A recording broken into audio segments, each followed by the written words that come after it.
¿Qué tal? Reciban un saludo cordial desde Perú para las naciones. El 4 de enero del 2020 estuvimos presentes en el primer encuentro internacional Unidos por la Familia y Nuestros Hijos.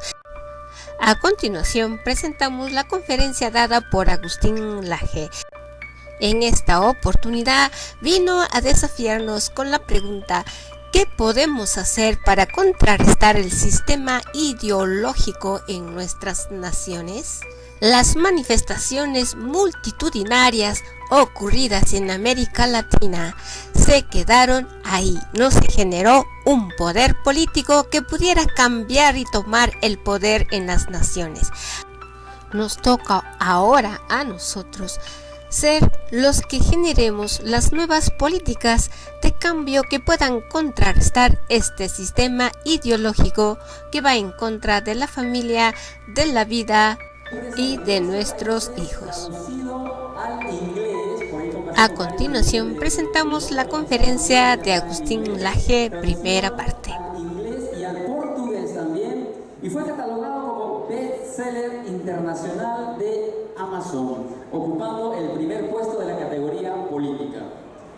Ha sido premiado nacional e internacionalmente, recibió la distinción de joven sobresaliente de Córdoba en el año 2016. Actualmente se encuentra haciendo una maestría en filosofía en España, donde además está terminando su próximo libro, ¿con qué nos sorprenderá? Su próximo libro que saldrá en la segunda mitad del 2020. En julio tenemos una nueva producción de Agustín Laje. Fuertes palmas para Agustín Laje con nosotros aquí en Angola. Agustín. Soportar Nelly Cuadros. Gracias, Nelly, por haber confiado una vez más en mí. Muchísimas gracias. Muchas gracias. Tercera vez que vengo invitado por Nelly al Perú. Y yo digo, Nelly, ¿cómo vamos a estar invitando 2 días antes del evento si hay 2.000 sillas? ¿Cuánto hay acá? Como 2.000 sillas, ¿no? 2.300 sillas. ¿Cómo en 48 horas se supone que se va a llenar un auditorio para 2.300? Si vos me dijeras, bueno, hay un auditorio con 150 sillas, uno dice, ok, está bien, lo lanzamos a último momento. En fin, lo que les digo es, yo estaba muy nervioso porque digo, no se puede, es matemáticamente imposible, además, no teniendo ningún medio de prensa. Ustedes saben que desde aquello que pasó en RPP jamás volví a pisar un solo medio peruano.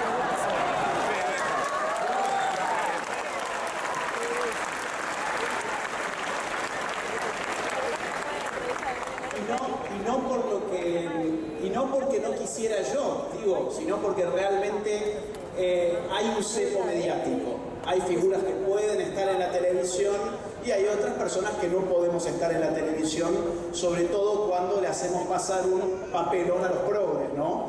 Ahí es cuando ya la cosa se pone difícil. Entonces le digo, Nelly, ¿cómo se supone que vamos a llenar esto en 48 horas si no tenemos ni siquiera acceso a un medio de comunicación en el Perú? Y ella me dijo, vos confía porque el pueblo peruano está comprometido con estas causas y a mí duda no me queda, pero sí digo 48 horas. Y bueno,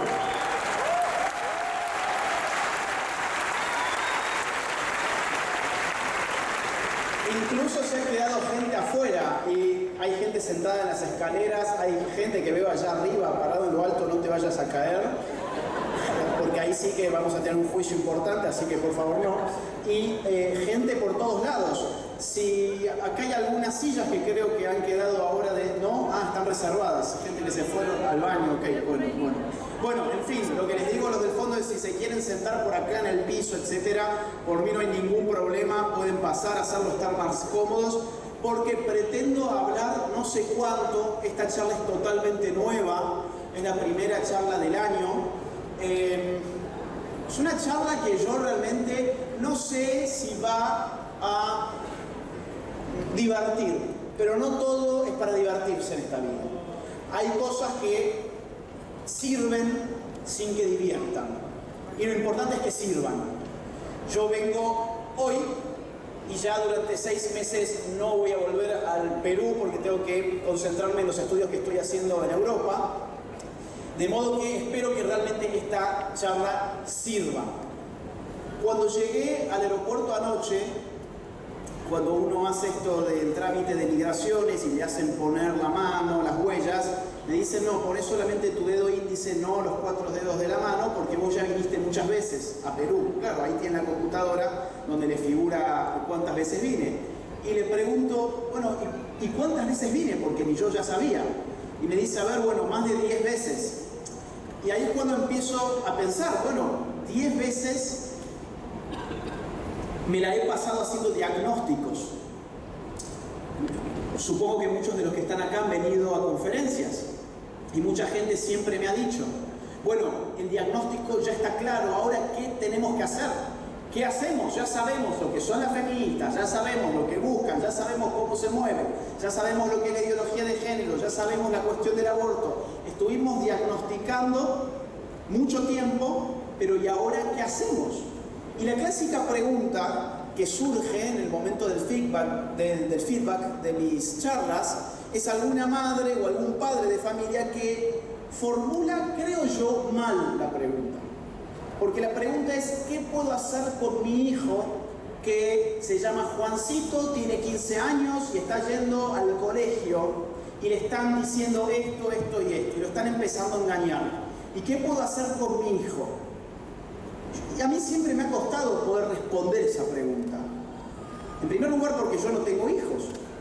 Y en segundo lugar porque yo no soy psicólogo familiar, no soy asistente familiar, no es ese mi campo. Y sin embargo, siempre he intentado decir algo, tener algo para decir a esos padres que realmente vienen a las conferencias desesperados, pero buscan una respuesta que quizás yo no la tengo clara para ellos. Porque mi campo es el de la política. Y hay una pregunta que es la que a mi juicio está bien formulada, que está por debajo, o mejor dicho, por encima de esa otra pregunta por su hijo, que es la siguiente. La pregunta correcta es, ¿qué puedo hacer yo con el engaño sistemático que están sufriendo los hijos de todos los peruanos? O de todos los argentinos, o de todos los chilenos, o de todos los colombianos. Porque ahí a mí ya me sumerge en mi campo, que es el campo de la ciencia política. Yo puedo darles algún paliativo. Mira, con tu hijo habla así, habla así, dale este argumento, dale este otro. Pero con una aspirineta no vamos a curar un cáncer. Podemos tomar analgésicos y pasarlo un poco mejor. Pero acá hay un problema que es estructural. Y llegó el momento de preguntarnos, ¿qué queremos? ¿Que Juancito de 15 años, puntualmente como individuo, deje de ser engañado, manipulado, adoctrinado, adormecido, embrutecido, imbecilizado?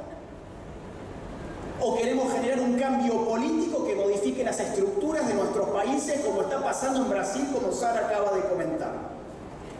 Porque ese es el punto.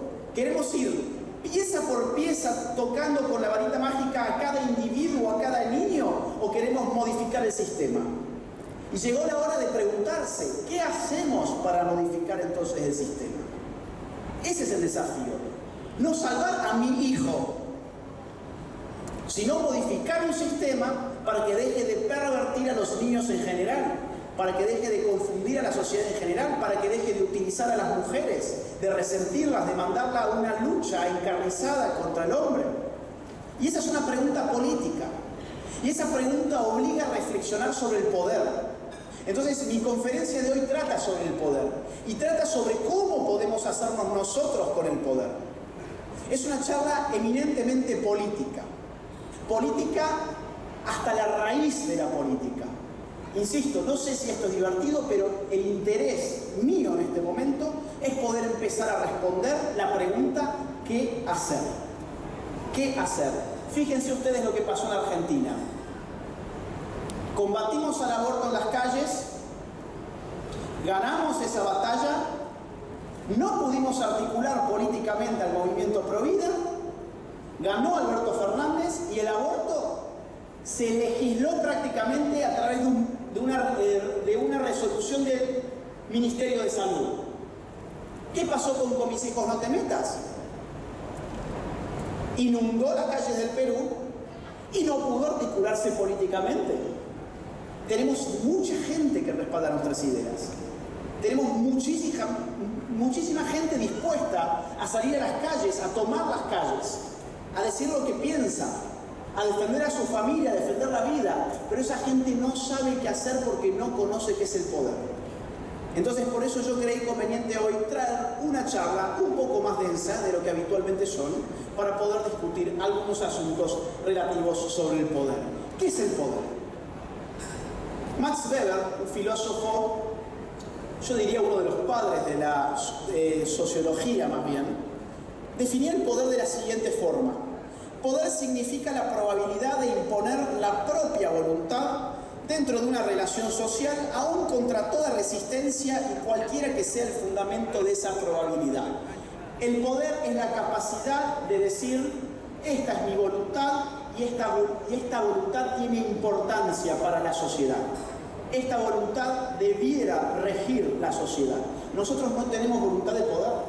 Nosotros no tenemos voluntad de regir la sociedad políticamente porque nos hemos autoexiliado de la política. El poder tiene una fase represiva, que es la que está manifestando y definiendo Weber, pero tiene además una faceta eminentemente productiva, positiva, que ha encontrado un filósofo francés del siglo XX llamado Michel Foucault. Michel Foucault, muy aclamado por todo el progresismo actual, entendía el poder no solamente como la capacidad de coercionar, es decir, de reprimir, de usar la fuerza sobre el otro, sino como la capacidad de producir al sujeto. Yo produzco lo que yo quiero que sea el otro.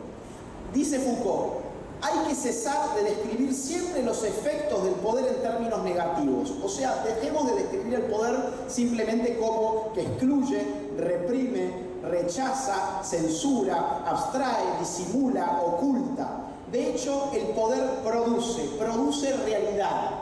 Quien tiene el poder produce realidad, dice Michel Foucault. Y fíjense quién tiene el poder hoy.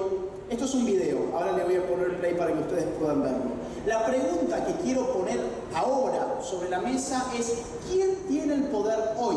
Porque estos movimientos se nos han presentado como contrarios al poder, como revolucionarios. Se nos ha dicho que nosotros, malditos conservadores, somos los que detentamos el poder y ellos están desafiando este status quo. Pero díganme quiénes son los que hoy tienen realmente el poder, porque no nos vayamos a pensar que somos nosotros. Si no, miren este video, por favor, si alguien de la técnica me ayuda poniéndole play, por favor. Vamos a jugar un poco con algunos videos. We're going to play a true or false game. Everyone born with a vulva is a girl. True or false? Or identifies as a girl. Not everybody is sure sex, but our genitals actually don't determine our gender. So some people born with vulvas and labels. What about things that could happen if you masturbate? Since some people consider masturbation a form of self-love. What does masturbate mean? It's basically when you touch yourself for sexual pleasure. So a lot of people like to touch or stimulate their genitals in a way that feels good. Because it's something really pleasant and lovely that you can do for yourself. And if it's something that you enjoy, that's definitely a way of showing yourself love. Or want to have sex. So if we're thinking about wanting to have sex with another person, oftentimes not, because you can make yourself feel good on your own, so you don't really need to have sex with somebody else. You might feel comfortable masturbating way before you feel comfortable having sex with another person. Bueno, fíjense, eso es clarísimo, la producción del poder. El poder no solamente reprime, no solamente coerciona, sino que el poder también acaricia. El poder te dice qué pensar, te dice qué hacer y a veces te lo dice de la manera más dulce posible, como estamos viendo en el video. Fíjense una curiosidad, a los niños les preguntan si el hecho de tener vagina define a una mujer. Y la mayor parte de los niños levantan una paleta que dice que eso es falso. Y sin embargo sigue la corrección de estas dos maestras, entre comillas, por no decir adoctrinadoras. Dicen, bueno, algunos dijeron una cosa, otros dijeron otra, la verdad es esta. El poder define su verdad. El poder afirma, no, lo tuyo en verdad es falso. lo mío es lo verdadero. Y como estamos hablando de una maestra que tiene ¿cuántos años? Cerca de 35 o 40 años, con niños que tienen 5 años, evidentemente el niño se tiene que subordinar al mayor, que es el que supuestamente sabe.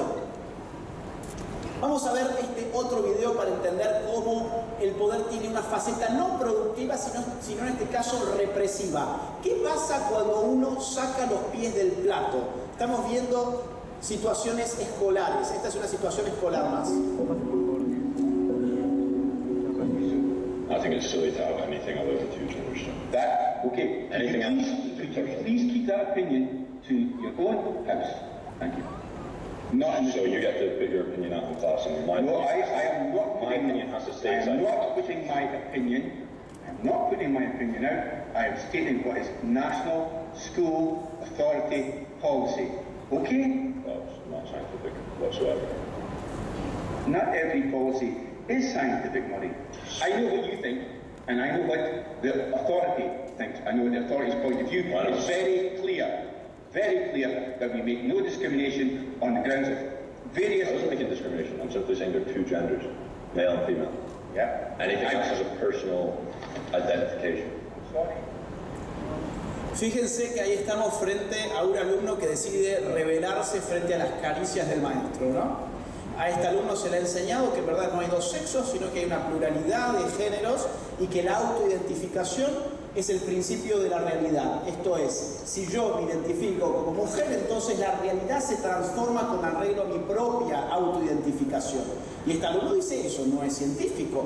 No importa lo científico, importa que las autoridades escolares han decretado que esto es así.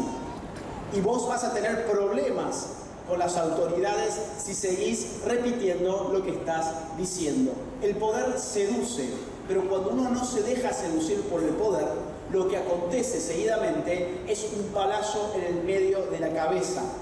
Y tenemos que estar listos para eso. Por eso es interesante ver con ejemplos concretos lo que se va a venir, porque hay que estar siempre al tanto. Fíjense esta otra producción de poder, ¿no? Estamos viendo en este caso un show de música que tuvo lugar en la asunción de Alberto Fernández a la presidencia argentina hace apenas unos días. Llevaron un espectáculo donde cantaba un chico, un niño, digamos. Vamos a verlo. Escuchen la letra.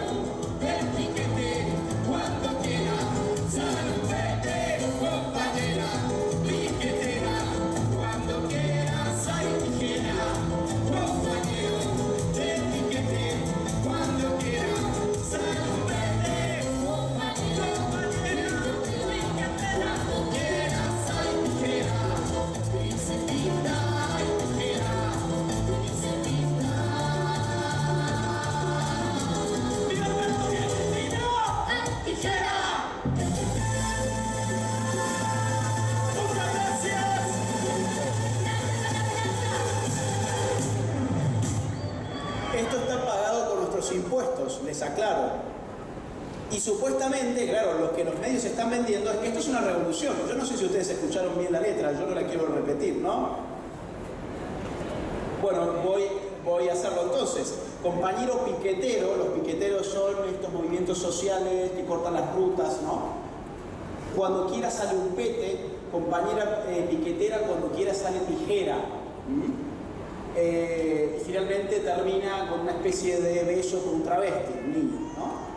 De modo que fíjense ustedes cómo acá hay una supuesta revolución en marcha que tiene, sin embargo, la peculiaridad de no ser en efecto una revolución, sino ser pura ingeniería social. Acá no hay un sector desposeído de poder que está reclamando por poder. Acá hay un sector que ya tiene poder político, tanto así que está financiado por el Estado, que sin embargo nos hace creer a nosotros que son una minoría en términos de poder. La única minoría en términos de poder acá somos nosotros, porque no hemos tenido voluntad de poder para hacernos de la vida política y se la hemos dejado por entero a estos tipos de sujetos. Fíjense lo que decía Voltaire: para gobernar, para saber quién gobierna sobre ti, simplemente encuentra a quien no estás autorizado a criticar. ¿Querés saber quién gobierna, quién tiene realmente el poder en la sociedad? ¿Querés saber dónde está el poder? Fíjate a quién no podés criticar. En Córdoba, donde yo vivo, hace algunos días, muy pocos, diría 2 semanas máximo, un joven se recibió en la universidad, y ustedes saben, en la Universidad Siglo XXI, una universidad de Córdoba, y ustedes saben que cuando un joven se recibe, no sé cómo es acá, creo que es bastante similar, lo que viene es toda una ceremonia en la cual te tiran con harina, te tiran con huevos, te tiran con un montón de cuestiones y te disfrazan de algo. Este chico lo disfrazaron de feminista. Fíjense, estaba con una especie de, tiene su pañuelo verde, la culpa no era mía, dice el cartel, ¿no? Como este famoso himno feminista. ¿Y qué le pasó al chico? Dejaron libre al alumno que terminó la facultad y festejó con una burla a la lucha feminista. La universidad que le había aprobado la materia, la última materia con la cual se recibió, le dijo, como en tu festejo te burlaste del feminismo, ahora tenés que volver a hacer tu tesis. O sea, no te recibiste. Pero ¿cómo si para aprobar una materia uno no tiene que pasar una prueba académica? Si la prueba académica se cumplió efectivamente, ¿por qué tengo que volver a hacer lo que ya hice? Porque te burlaste del feminismo. Para saber quién gobierna sobre ti, fíjate a quién no podés criticar. Y esto me parece importantísimo porque yo creo que nosotros mismos nos hemos creído el cuento de que esto era una revolución. Nos hemos creído el cuento de que estas mujeres están reclamando por el poder. No están reclamando poder, ya lo tienen al poder. Y nos hacen creer a nosotros que no lo tienen, porque esa es la mejor forma de mantenernos a nosotros inactivos. Fíjense. En este espacio vimos a los jugadores de la Sub-17 del Club América burlarse así, vamos a verlo, del himno feminista que ha dado la vuelta al mundo.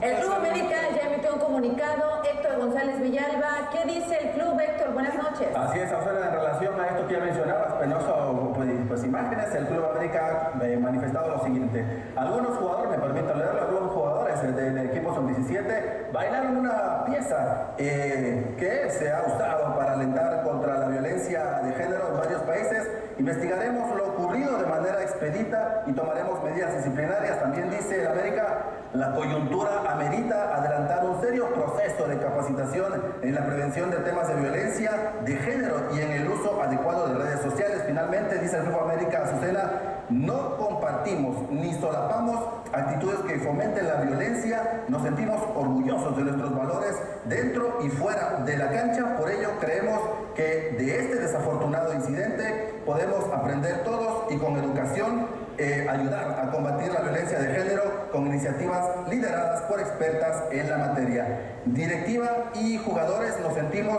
profundamente apenados por los hechos y estaremos informando de avances, Azucena. Bueno, lo que dice el comunicado entonces es que van a tomar medidas disciplinarias, aunque no menciona cuáles, Héctor. Así es, ni tampoco evidentemente revela, ¿no?, la identidad de los jóvenes, que hay que tomar en cuenta, son menores, sub-17, Azucena. Son menores de edad, es la Liga Sub-17 que ha colocado este video que ha causado indignación, sí, pero también mucha preocupación sobre los mensajes que no están llegando como quisiéramos a las conciencias y a las acciones. ¿Les pareció divertido? ¿Se veían divertidos en el video? Uno de ellos se disculpa y ahora el Club América dice, tomaremos medidas disciplinarias. Gracias, ¿Entendieron más o menos el contexto? Un club de fútbol sub-17, chicos, menores de 17 años, hacen un chiste, se filman bailando el himno feminista y ahora hay que tomar medidas disciplinarias porque eso promueve la violencia de género. Y eso afecta ¿a quién? Afecta a aquellos que no podemos criticar. En el momento en que nosotros podamos arrebatarle a la juventud la sensación falaz de que esto es el contrapoder, muchos de ellos van a venirse acá también. Y van a llenar estos salones también. Porque muchos de ellos están realmente en esas filas, en las filas feministas, LGBT, progresistas, izquierdistas, pensándose que ellos realmente están luchando contra el poder. Ellos son el poder. ¿A quién no podés criticar? Ahí está el poder. La medida disciplinaria para estos chicos ya se resolvió, va a ser cursos obligatorios de enfoque de género. Mientras tanto, bueno, esto lo podés hacer sin ninguna consecuencia. De hecho, te van a aplaudir los medios de comunicación, como pasó en Argentina, en la cual en una intervención artística una feminista se disfrazó de María y simuló tener un aborto. ¿A quién estaba abortando? Evidentemente, a Jesús. Y esto no es ni un crimen de odio, esto no dispara la alarma de ningún curso de reeducación, esto no llama a ninguna reflexión, esto es simplemente arte de protesta. ¿Por qué razón? Porque nosotros no tenemos ningún tipo de poder, entonces esto sí se puede hacer. Fíjense en el marco de las recibidas, ¿no? Acá tenemos una recibida de médica y así festejó haber aprobado su última materia. Ahora puedo recetarles a las pibas misoprostol. Ese fue su festejo. El aborto en Argentina no es legal, es un crimen tipificado por el Código Penal. Esto era apología del delito. Y sin embargo este festejo, es decir, hacer público que la intención de recibirse de médico consiste en nada más y nada menos que recetar abortivos ilegales con esos fines, no despertó ninguna alarma. Ella no tuvo que hacer la tesis de nuevo, ella no tuvo que dar explicaciones a nadie, ella no fue linchada mediáticamente. ¿Por qué razón? Porque el poder lo tienen ellos. El poder es la autorización de la palabra. Define no solo quién habla y quién guarda silencio, sino sobre lo que se habla y sobre lo que se guarda silencio. Es el momento de empezar a hablar en voz alta, sin miedo, como dijo Sara. Es el principio de una voluntad de poder que nosotros hasta ahora no hemos tenido. Quiero arrojar algunas tesis como esta sobre el poder para poder, valga la redundancia, dar algunas pistas sobre qué se puede hacer. Grupo, por favor. ¿Se puede poner play a esto, por favor? Que no me sale desde acá.